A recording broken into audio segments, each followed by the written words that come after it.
Hello guys, welcome back to my channel. So guys, आज मैं आपके लिए लेके आया हूँ लव नेक्स्ट डोर के एपिसोड 10 की एक्सप्लेनेशन। सो एपिसोड के स्टार्टिंग में दिखाया जाता है जब यहाँ इन दोनों की मॉम ना घर आती है और उन्हें जब बात पता चलती है कि यार रियो को कैंसर है, तो ये सुन के ना रियो की मॉम काफी ज्यादा दुखी हो गई थी और वो ना यहाँ पे रोते हुए उसे गले लगा लेती है। और जब ना वो उसे लेके अपने वापस घर चली गई थी, तो घर जाके भी ना वो यहाँ रियो के डैड और उसके भाई को भी ये बात बता देती है कि रियो को कैंसर है। तो ये बात जान के ना ये सभी लोग शॉक हो गए थे और साथ ही में काफी ज्यादा दुखी हुई कि रियो ना ये सारी चीजें इतने सालों से अकेली सह रही थी। लेकिन फिर भी ना यहाँ पे रियो ना सब लोग को समझा रही थी, उसकी मॉम को बता रही थी कि मैं अब ठीक हूँ। सच में यूएस में ना हेल्थ चेकअप के दौरान मुझे ये बात पता चली थी कि मुझे कैंसर है, तो मैंने सर्जरी भी करवा ली और कीमोथेरेपी भी ले ली। अब मैं ना बिल्कुल पूरी तरीके से ठीक हूँ, आप टेंशन मत लीजिए। और इसी वजह से ना मैंने यूनजिन के साथ एंगेजमेंट भी तोड़ी। मानती हूँ कि यूनजिन ने मेरा काफी ज्यादा साथ दिया, लेकिन मैं मेरी वजह से ना उसे परेशान नहीं करना चाहती थी। लेकिन फिर भी यहाँ पे उसकी मॉम तो काफी ज्यादा गुस्सा हो रही थी और उसे कह रही थी कि तुम इतनी बड़ी बात हमसे छुपा कैसे सकती हो, क्योंकि यहाँ पे उन्हें ना काफी ज्यादा गिल्टी भी महसूस हो रहा था कि उन्होंने ना यहाँ पे रियो को काफी कुछ ना सुना भी दिया था पहले। यही बात सोच के ना वो काफी ज्यादा रोने लग गई थी और वही यहाँ पे उसके डैड और उसका भाई भी ना काफी ज्यादा इमोशनल हो गए थे और सोच रहे थे कि ये उसके साथ ऐसा क्या हो गया। और वही इधर यहाँ पे सियोंग्यो ना जब अपने रूम में था, तो यहाँ उसकी मॉम उसके पास आती है और उससे कह रही थी कि तुम तो यूएस गए थे ना, तो क्या तुम उस वक्त उससे नहीं मिले थे और तुम्हें क्या ये बात पता नहीं चली कि उससे कैंसर है। तो हमें यहाँ पे फ्लैशबैक में दिखाया जाता है कि सियोंग्यो ना बिजनेस ट्रिप के लिए यूएस गया हुआ था और वो ना वहाँ पे रियो से मिलने के लिए उसके घर भी गया था। तो वो यहाँ पे देखता है कि रियो ना काफी ज्यादा कमजोर लग रही थी, लेकिन तभी यहाँ पे ना युनजुन वहाँ आके उसे ले गया था। तो ये देख के ना फिर यहाँ सुनजुन ना उससे बात करने जाता ही नहीं, वापस चला गया था। फिर वो वहाँ से वो यहाँ पे ना उस वक्त यूएस में ही था और अपने काम में बिजी भी था। यार रियो ना उसे काफी मैसेज कॉल करने की कोशिश भी करती है, लेकिन वो ना उसके एक भी मैसेज और कॉल का रिप्लाई भी नहीं देता। ये बात सोच के ना वो काफी ज्यादा उदास हो रहा था। वही जब यहाँ पे नेक्स्ट डे दिखाया जाता है, यहाँ पे रियो ना जब नीचे आती है तो वो देखती है कि यहाँ पे उसके डैड ना उसके लिए नाश्ता बना रहे थे। तो इसी दौरान ना वो यहाँ पे कहते हैं कि तुम अगर हॉस्पिटल जाओगी तो मुझे बताना, मैं तुम्हारे साथ चलूंगा। तो रियो भी ना इस बात के लिए मान गई थी और कह रही थी कि मैं सच में ठीक हूँ, आप इतनी ज्यादा चिंता मत कीजिए। और वही इधर यहाँ पे मोयोंग के मॉम को भी ना ये बात पता चल गई थी, तो वो ना यहाँ पे रोने ही लग गई थी ये जान के। तो उसकी ये बात यहाँ पे मोयोंग ने भी सुन ली थी, तो वो भी ना वहाँ से सीधे ही रियो के पास चली जाती है उससे मिलने के लिए। वो तो यहाँ पे उसके ऊपर पहले काफी ज्यादा गुस्सा करने वाली थी, लेकिन यहाँ पे रियो ना जब उसे सॉरी कहती है तो यहाँ मोयोंग ना शायद शांत हो गई थी और उसे गले लगा लेती है और कह रही थी कि तुमने ना पहले ही काफी कुछ सह लिया है, इसलिए अब तुम सिर्फ ना आराम करो, ज्यादा टेंशन मत लो किसी चीज की। और वही दूसरी तरफ जब हमें यहाँ पे सियोंगे के डैड को दिखाया जाता है, वो जब यहाँ पे कैंसर वाली रिपोर्ट पढ़ते हैं जहाँ की रियो का नाम था, तो ये देख के ना वो भी शॉक हो गए थे। और वही दूसरी तरफ यहाँ पे सियोंग भी जब ऑफिस में था, तो उसका भी ना किसी काम में मन नहीं लग रहा था। तभी यहाँ पे उसके पास ना उसके डैड का कॉल आ गया था। तो जब ना वो यहाँ पे उनसे जाके मिलता है, तो वो ना उसके हालत के बारे में पूछ रहा था। तो उसके डैड कह रहे थे कि तुम टेंशन मत लो, वो ना ठीक है, एक बार तुम उसे हेल्थ चेकअप के लिए जरूर लेके आना, मैं प्रॉमिस करता हूँ उसे कुछ नहीं होने दूंगा। और वही इधर यहाँ पे सभी नेबर्स को ना रियो के कैंसर वाली बात पता चल गई थी। तो यार रियो की मॉम जब रोने लगती है ना, तो सभी लोग मिलकर ना उन्हें कंफर्ट महसूस करा रहे थे, उन्हें शांत करवाने की कोशिश कर रहे थे। और वही इधर यहाँ पे उसके जब भाई को दिखाया जाता है, वो भी ना ये सब बात सोच के काफी ज्यादा अपसेट हो रहा था और नेट पे इस बारे में सर्च भी कर रहा था। और वो गुस्से में ना जोर से एक पत्थर को लात भी मारता है, जो कि जाके ना सीधे ही लीना को लगने वाला था, लेकिन वो बच गई। तो वो जाके ना फिर उससे पूछता भी है कि कहीं तुम्हें लगी तो नहीं। तो वो कह रही थी कि नहीं, और उससे पूछ रही थी कि तुम यहाँ क्या कर रहे हो, क्या तुम जिम से निकाल दिया गया। लेकिन वो कह रहा था कि नहीं, मैंने खुद छोड़ी है। लेकिन फिर भी वो कह रही थी कि तुम ना माफी मांग के काम पे वापस चले जाओ। लेकिन ये सब कह के ना वो वहाँ से चली गई थी। तो यार वो भी ना उसके पीछे पीछे चला गया था उससे बात करने के लिए। और वही दूसरी तरफ या फिर दोहा को ना जब मोयोंग दिखती है, तो वो ना उसे आवाज देता है, लेकिन शायद उसका ध्यान नहीं था, इसलिए वो ना उसके जब करीब जाके उसे हाथ लगाने ही वाला था कि यहाँ पे मोयोंग ना उसे उठा के पटक देती है और वो काफी ज्यादा रो रही थी। लेकिन यहाँ कैन समझ नहीं पा रहा था कि उसे हुआ क्या, ये रो क्यों रही है। तो फिर ना वो उसे घर लेके जाती है और साथ ही में हॉस्पिटल चलने के लिए भी कह रही थी कि, लेकिन वो कह रहा था कि अरे मैं ठीक हूँ, टेंशन मत लो। और साथ ही में उससे पूछता भी है कि तुम अभी रो क्यों रही थी। तो यहाँ पे फिर ना मोयोंग उसे रियो की कैंसर वाली बात बताने लग जाती है, लेकिन वो ना सीधे ही डायरेक्ट उसे कुछ नहीं बताती। पर यहाँ कैंग ना समझ गया था कि वो ना रियो की बात कर रही है और वो काफी ज्यादा अपसेट भी है इस चीज से और कह रहा था कि तुम टेंशन मत लो, अगर रोने का मन करे ना तो तुम रो सकते हो। और साथ ही में ना वो यहाँ पे उसकी वाइफ और उसकी बेटी के एक्सीडेंट वाली बात भी उसे बता देता है। वो कह रहा था कि एक्सीडेंट के बाद ना युंदो की काफी लंबी सर्जरी हुई थी, लेकिन अब ना वो पूरी तरीके से ठीक है और युंदो को ऐसे हंसते खेलते हुए देखना ना मेरे लिए काफी ज्यादा स्पेशल है। यही बात सुनकर ना यहाँ पे मोयोंग तो काफी ज्यादा इमोशनल हो गई थी, यानी कि ये दोनों ही। और इसी दौरान ना यहाँ पे मोयोंग ने उसे किस भी कर लेती है। पर जैसे ही यहाँ पे मोयोंग को रियलाइज होता है कि ये उसने क्या कर दिया, तो वो ना यहाँ पे उसके सिर पे मार के ना वहाँ से भाग जाती है अपने घर पे। लेकिन वो ना उसी के घर के सामने ही तो रहती है और वो ना यहाँ पे छुपके से फिर उसे देख भी रही थी और सोच रही थी कि मैं वहाँ से भाग के क्यों आ गई, क्या मैं अपनी बेटी बेवकूफ हूँ। और वही दूसरी तरफ जब हमें सियोंग की मॉम को दिखाया जाता है, जो कि उनकी कंपनी के प्रेसिडेंट से मिल रही थी और वो यहाँ पे उनसे पूछ रहे थे कि तुमने मेरी ऑफर के बारे में क्या सोचा, तुम्हारा क्या ख्याल है इस बारे में। तो हमें फिर यहाँ पे फ्लैशबैक दिखाया जाता है सियोंग की मॉम के ना बर्थडे वाले दिन का, जहाँ की वो ना उनके साथ कहीं जा रही थी और कह रही थी कि तुम सब छोड़ के ना मेरे साथ चलो। और वही यहाँ पे प्रेजेंट सीन में दिखाया जाता है कि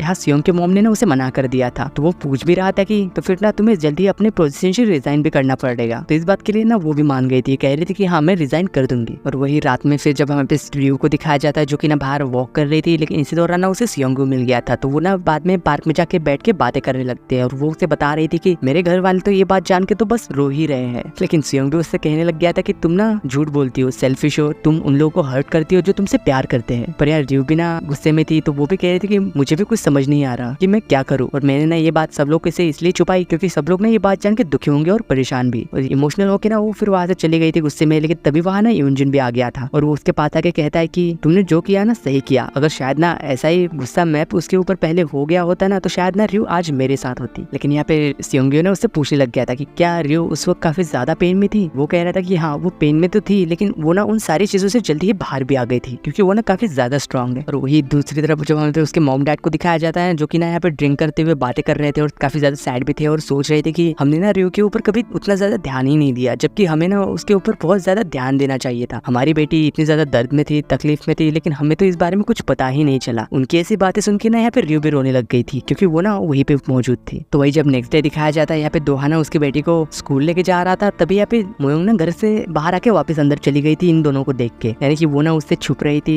तो यहाँ पे वो दोनों जब वहां से चले जाते हैं तो फिर ना यहाँ पे मोयोंग बाहर आती है और कह रही थी कि मैं उनसे छुप क्यों रही हूँ, कल रात मैंने कुछ ज्यादा ड्रिंक कर ली थी और शायद मैं थोड़ी इमोशनल भी थी, इसलिए ना वो हो गया, इसलिए मुझे ना इन सब बातों के बारे में सोचने की जरूरत नहीं है। लेकिन वही इधर यहाँ पे दोहा की बेटी ना उससे कह रही थी कि मोयोंग आंटी हमें देख के वापस से घर के अंदर क्यों चली गई, वो हमसे छुप क्यों रही है। लेकिन वो तो कह रहा था कि अरे ऐसा कुछ भी नहीं है। और वही यहाँ पे रियो की मॉम ना रियो को ढूंढते हुए उसके कमरे में जाती है, लेकिन वो ना कमरे में थी ही नहीं। तभी यहाँ पे उसके मोबाइल पे ना किसी का मैसेज आता है, तो वो जब चेक करती है कि ये तो हॉस्पिटल की तरफ से था, यानी कि रियो की ना रिपोर्ट आ चुकी है। ये देख के ना वो तो काफी ज्यादा टेंशन में आ गए थे, इसलिए ना वो फिर यहाँ पे सियोंग्यो को कॉल कर देती है और उससे कह रही थी कि रियो ना मुझे कहीं मिल नहीं रही है। तो ये सुन के ना वो भी टेंशन में आ गया था और वो ना इधर उधर उसे ढूंढने लग जाता है। लेकिन काफी देर तक ढूंढने के बाद भी उसे कहीं मिल नहीं रही थी, तो उसे ना फिर एक जगह याद आती है। तो जब वो ना उस जगह पे चला गया था तो वो ना फिर उसके पास जाके उसके ऊपर फिर से गुस्सा कर रहा था और कह रहा था कि तुम्हें मैं सुबह से ढूंढ रहा हूँ, हम सब लोग तुम्हें ढूंढ रही है, सब लोग तुम्हारे लिए परेशान है और तुम यहाँ पे कर क्या रही हो। तो रियो भी कह रही थी कि तुम्हें कैसे पता कि मैं यहाँ हूँ, मैं तो बस अपना माइंड फ्रेश करने आई थी। लेकिन यहाँ सियोंग्यो उसे कहने लग गया था कि तुम कब तक ऐसे लोगों से बातें छुपाती रहोगी, तुम्हें डिप्रेशन है और ये बात तुमने हम सब लोगों से फिर से छुपाई। तो यार रियो कह रही थी कि क्या तुम यूनजन से मिले, ये कह के ना वो वहाँ से जाने लगती है। तो यार सियोंग्यो ना फिर उसे गुस्से में उठा के पानी में ले जाके गिरा देता है। तो यार रियो भी गुस्से में कह रही थी कि मैंने तुम लोगों से बातें इसलिए छुपाई क्योंकि मुझे पता था कि तुम लोग ना ऐसे ही रिएक्ट करोगे, लेकिन अब मुझे लग रहा है कि मैंने ना ये सारी बातें बता के गलती कर दी और तुम्हें नहीं पता कि मैं कितने पेन में थी। मैंने कई बार सोचा कि घर वालों को बता दूं, लेकिन मेरी कभी हिम्मत ही नहीं हुई। और तो और मैंने तुम्हें भी कई बार मैसेज किए, कॉल किए, लेकिन कभी तुमने भी रिप्लाई नहीं किया। सियोंग्यो भी ना गुस्सा था, लेकिन वो खुद के ऊपर था क्योंकि सच में ना रियो ने उसे काफी ज्यादा मैसेज किए, कॉल किए उसे ये सारी बातें बताने के लिए, लेकिन शायद ना वो तब उसे इग्नोर कर रहा था। इसी वजह से ना वो खुद के ऊपर भी गुस्सा था और गिल्टी भी, और उससे सॉरी भी कह रहा था इन सब चीजों के लिए। तो यार रियो ना काफी ज्यादा रोने लग गई थी। फिर कुछ देर बाद जब दिखाया जाता है ये दोनों ना पानी से बाहर आ गए थे, तो यार वो ना उसके लिए मिल्क और टॉवेल लाता है और उस साथी में कह रहा था कि तुम्हारी रिपोर्ट आ गई है, चलो हॉस्पिटल चलते हैं। लेकिन फिर भी वो तो कह रही थी कि मैं बाद में देख लूंगी। तो यार सियोंग फिर भी कह रहा था कि नहीं अभी करो, अब से जब भी तुम्हारी लाइफ में प्रॉब्लम होगी ना तो मैं तुम्हारे साथ रहना चाहता हूँ। तो फिर यहाँ पे रियो ना कॉल कर ही देती है हॉस्पिटल। तो फिर उसे पता चलता है कि यार ये टेंशन वाली कोई भी बात नहीं है, उसे तो बस थोड़ा सा इन्फेक्शन हो गया था खाने से। ये सुन के यहाँ पे सियोंग तो काफी ज्यादा खुश हो गया था और वो ना उसे हक कर लेता है। फिर तो वही इधर यहाँ पे सियोंग के डैड को दिखाया जाता है, वो ना यहाँ पे अपने पैर की चोट देख के खुश हो रहे थे और सियोंग की मॉम को याद कर रहे थे। तो वो ना ऑफिस से सीधे उनसे मिलने चले गए थे उसके ऑफिस। तो वो यहाँ पे आके देखती है कि यार सियोंग की मॉम को ना उसका वाइस प्रेसिडेंट फ्लावर्स गिफ्ट कर रहा था। तो ये देख के ना वो तो काफी ज्यादा अपसेट हो गए थे। तो वही दूसरी तरफ ये दोनों जब घर आ रहे थे तो यार रियो ने उससे कह रहे थे कि पहले मोयोंग ने हक किया और फिर तुमने, ये क्या कोई दोस्ती दिखाने का नया तरीका है क्या। तो यार वो कह रहा था कि तुम्हें पता तो है ना कि मैं तुम्हारे बारे में क्या फील करता हूँ। तो रियो ने इस बात का उसे जवाब नहीं देती और फिर ना वो यहाँ पे उसे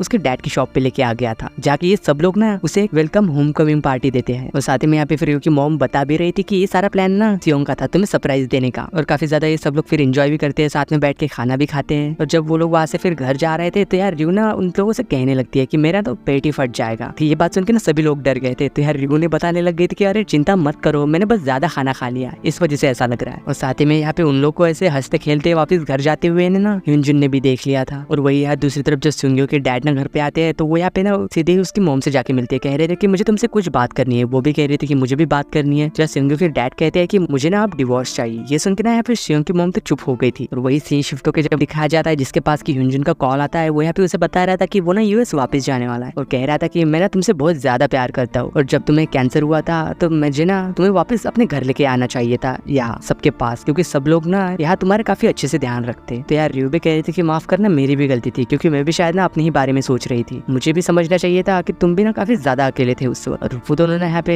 सारी चीजें सॉर्ट कर लेते हैं और साथ ही में ना एक दूसरे को फिर गुड बाय भी कहते हैं। वही जब अगले दिन दिखाया जाता है यहाँ पे रियो ना कुकिंग क्लास जाते समय सेयोंग्यो से मिलते हैं, तो वो वहीं से ना फिर बाद में अपने ऑफिस भी चला गया था। लेकिन ऑफिस में आने के बाद ना उसे ह्यूनजुन का मैसेज आता है, कह रहा था कि मैं वापस जा रहा हूँ और इस वक्त एयरपोर्ट पे हूँ। तो फिर यहाँ पे सेयोंग्यो ना सीधे ही रियो को लेके ना एयरपोर्ट चला गया था उससे मिलने के लिए आखिरी बार। और वो यहाँ पे रियो से कह रहा था कि ह्यूनजुन ना हमेशा के लिए यूएस वापस जा रहा है और मैं चाहता हूँ कि तुम ना उससे आखिरी बार मिल लो और सब चीजें सॉर्ट कर लो। लेकिन यहाँ पे रियो तो कह रहे थे कि मैं ऐसे कैसे, मैंने तो कपड़े भी चेंज नहीं किया, अगर तुम पहले बता देते तो कम से कम मैं अच्छे तो कपड़े पहन के आती, क्योंकि हम आखिरी बार जो मिलने वाले हैं। तो यार वो तो कह रहा था कि टेंशन मत लो, तुम हर चीज में ना अच्छी लगती हो। तो यार वो जाके ना फिर उससे मिलती है, ये दोनों आखिरी बार हाथ मिलाते हैं और कह रहा था कि तुम ना हमेशा ही खुश रहना। तो वो भी कह रहे थे कि तुम भी खुश रहना, एक अच्छी सी लड़की देख के ना उसके साथ शादी करके अपनी लाइफ सेट कर लेना। तो वो तो कह रहा था कि तुम्हें तो ऑलरेडी एक अच्छा लड़का मिल चुका है, भले ही वो मुझे पसंद नहीं करता पर वो शायद ना तुम्हारे लिए काफी अच्छा है। ये कह के ना वो वहां से चला गया था। लेकिन उसके जाने के बाद ना यहाँ पे रियो ना थोड़ी सी अपसेट हो गई थी, क्योंकि वो ना उसके साथ काफी दिनों तक रही थी, इसलिए ना उसे भी थोड़ा तो बुरा लग ही रहा था। लेकिन तभी ना यहाँ पे सेयोंग्यो उसके ऊपर आके ना जैकेट डाल देता है, तो वो भी कहती कि तुम ये क्या कर रहे हो। सेयोंग उससे कह रहा था कि काफी ज्यादा गर्मी है इसलिए मेरा जैकेट तुम पकड़ो। तो वही यहाँ पे रियो ना वैसे ही रहती है जैकेट के अंदर और वो रो भी रही थी थोड़ी। और इसी सीन के साथ लव नेक्स्ट डोर के एपिसोड 10 की एंडिंग होती है।